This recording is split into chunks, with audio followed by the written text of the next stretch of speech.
kontemplasi, saya ini meditasi.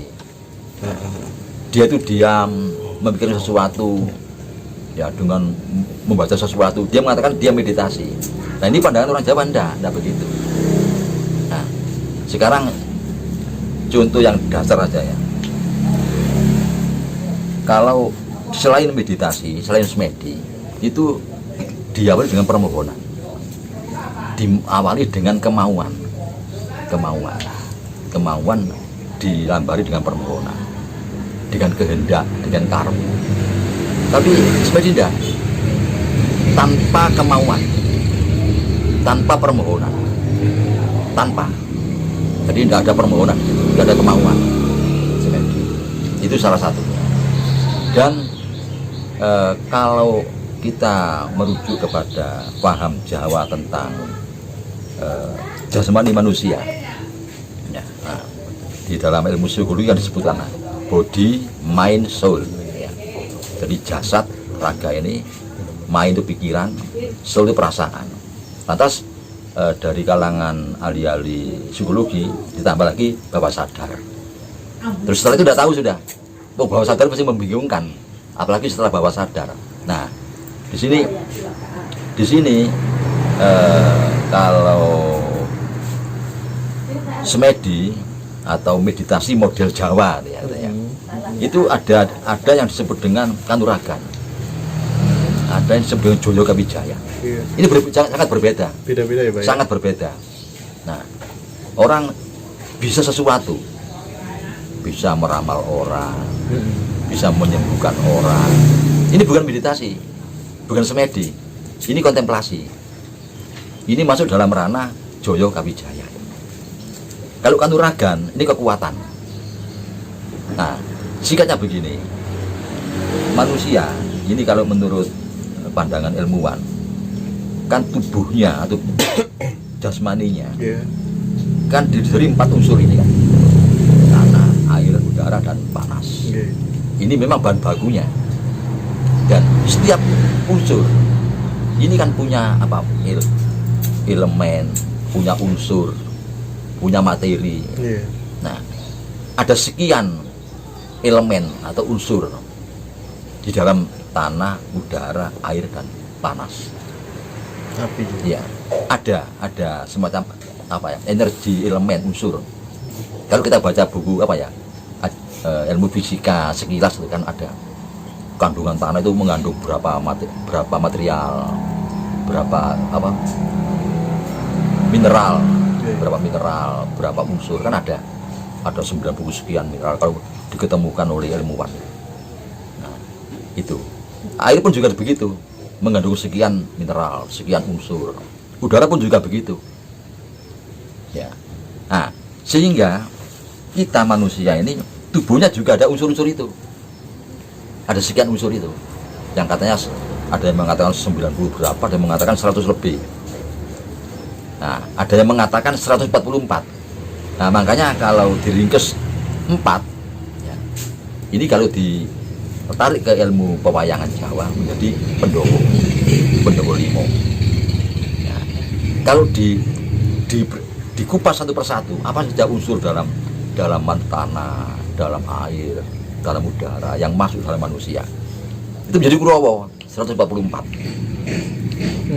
Kan itu kan. Jadi antara orang yang berpegang pada 4 unsur dan berpegang pada sekian ratus unsur berhadapan, sama saja kan, Pandhawa dan Kurawa. Jadi kalau disederhanakan menjadi 4 unsur dan 5 pancernya itu Krisna itu. Nah, kalau dikupas satu persatu unsur itu menjadi Kurawa 144 unsur. Itu ilmuwan sudah banyak menemukan sampai 100 lebih. Kita kandungan di tanah, unsurnya apa saja, elemennya apa saja, mineralnya apa saja, di udara, di air. Nah, cirinya kalau selain semedi, selain meditasi model Jawa, itu memanfaatkan atau memfungsikan unsur-unsur itu, difungsikan. Kalau untuk pengobatan unsur yang mana? Kalau untuk kanuragan misalnya, posi kuning, posi pelitung, posi batu itu ada. Menggu, Brojo Gusti, itu nama-nama unsur. Jadi kalau kita dengar namanya Musikone, Brojo Musti, Brojo Dento, Brojo Lamatan, Lebu Sekil, itu nama unsur bahasa Jawa. Nah, kan itu. Kalau bahasa-bahasa Latin atau bahasa-bahasa Eropa, misalnya ada uranium, platinium, ada emas, ada nikel, itu nama Jawanya ada. Besi Pelitung, besi Atun, Sembusjo, Jasi, Sembrani, besi Mengagung, itu ada. Sampai Brojo Musti, Brojo Dento, itu nama unsur itu. Unsur dari tanah atau di air atau di udara itu yang ada dalam diri manusia. Nama unsur itu. Nah, unsur ini dimanfaatkan, difungsikan. Ini jadilah ilmu kanuragan, jadilah ilmu Jaya Kawijaya. Kawaskitan, bisa melihat sesuatu yang belum terjadi, bisa menebak, bisa menyembuhkan orang. Itu memfungsikan unsur ini. Tapi kalau sudah bicara masalah meditasi, semedi, enggak. Unsur itu jadikan satu. Satu terus bersama-sama menghadap Yang Maha Kuasa. Itu bersama kontak kepada Dat Kang Maha Suci. Itu semedi. Itu garis besarnya begitu. Jadi tujuannya memang murni transenden dia ya. Nah, transenden nih. Betul. Jadi di sini ahli-ahli semedi, ahli meditasi versi Jawa ini, jadi menyebut Tuhan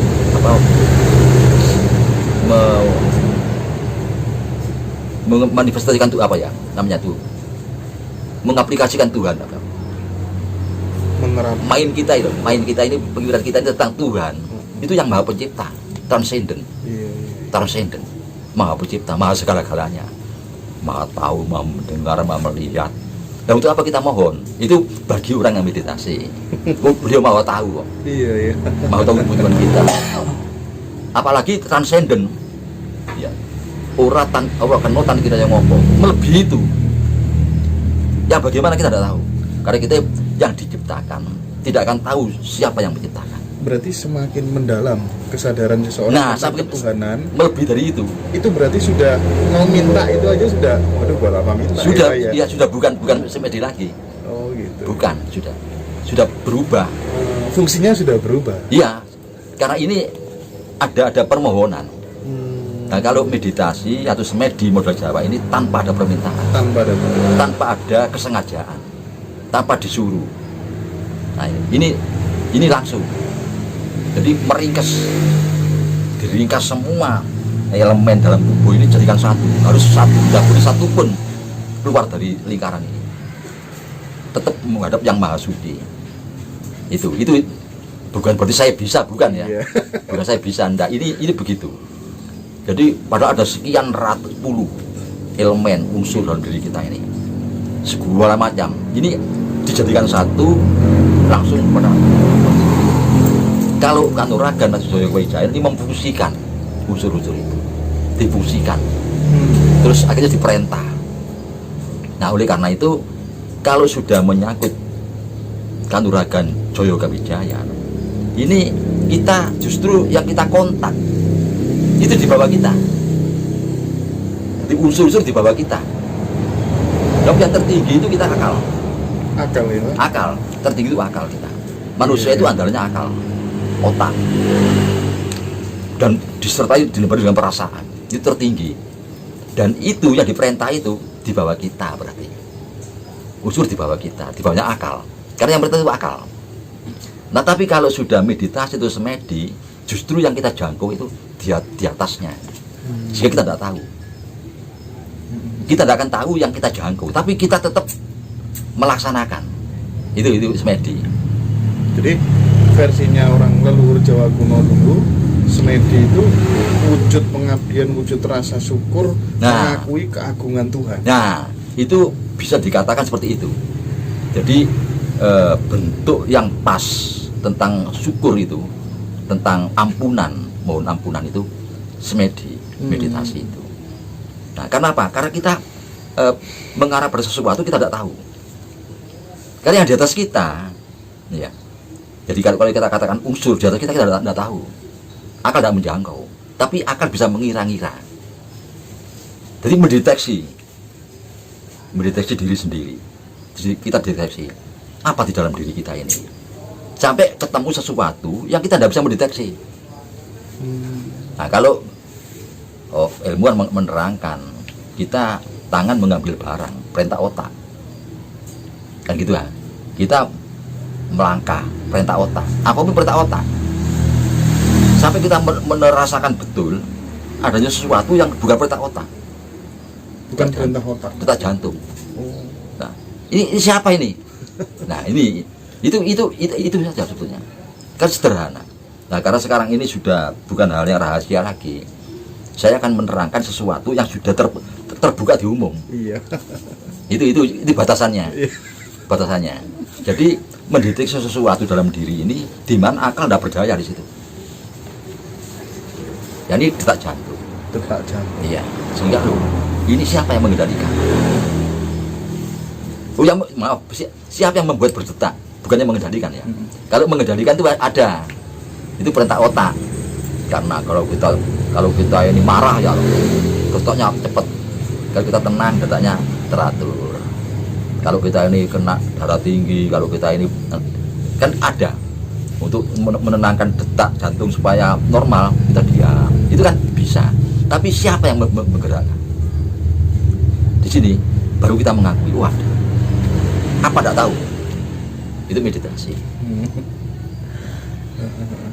Jadi meditasi itu kita menerangkan ketidakberdayaan kita. Iya. Ketidakberdayaan kita. Keterbatasan terhadap kita. yang ada di atas kita. Wujud pengakuan kita kepada Sang Maha Tunggal, begitu Iya. ya, Mbak ya. Nah, itu pun bukan pengakuan yang jelas. Kita hanya mengakui adanya itu saja. Paham ya? Kita hanya mengakui adanya itu saja. Tapi tentang adanya zat yang maha sonor, urusan beliau. Bukan urusan akal. Akal yang menjangkau. Iya. Urusan beliau. Urusan dari yang kita deteksi awal. Ini. Iya. Jadi andai kata kita melangkah sudah 1000 langkah, kita hanya mendeteksi tentang langkah terakhir. Kita sudah 1000 langkah. Iya. Langkah 99 ini yang kita. Kan gitu aja. Nanti ini berikutnya urusan langkah ini sampai langkah pertama. Tapi kita tidak tahu bahwa kita ini sebelum melangkah diam. Kita tidak tahu. Kan tidak tahu. Urusan langkah pertama itu bukan urusan langkah yang terakhir. Itu pengertian meditasi modern. Iya, tapi saat kita sudah transenden tadi, menurut versinya orang leluhur Jawa kuno kita, saat kita udah transenden itu, apa manfaat terbesar yang bisa kita dapatkan bagi para pelaku semedi itu, Mbak? Nah gini, tadi bicara transenden dulu. Transenden itu bukan berarti kayak kehilangan kesadaran. Ini tidak boleh. Iya. Tidak boleh. Tetap Ya. sadar ya. Jadi iling lan waspodo ya. Iling itu kesadaran. Mas Podo itu kecerdasan. Ini tidak boleh hilang ini. Ya. Kalau ini hilang, ini kesalahannya melebihi kanuragan. Ya. Jadi harus tetap sadar. Nah, sekarang kalau ingin tahu manfaatnya, tidak tahu kita. Bagaimana kita tahu? Wong itu urusan yang maha. Iya. Apa kita tahu manfaatnya? Tapi yang terasa itu apa? Ketenangan. Ketenangan. Coba apa sih yang dibutuhkan orang selain ketenangan? Yang sangat dibutuhkan.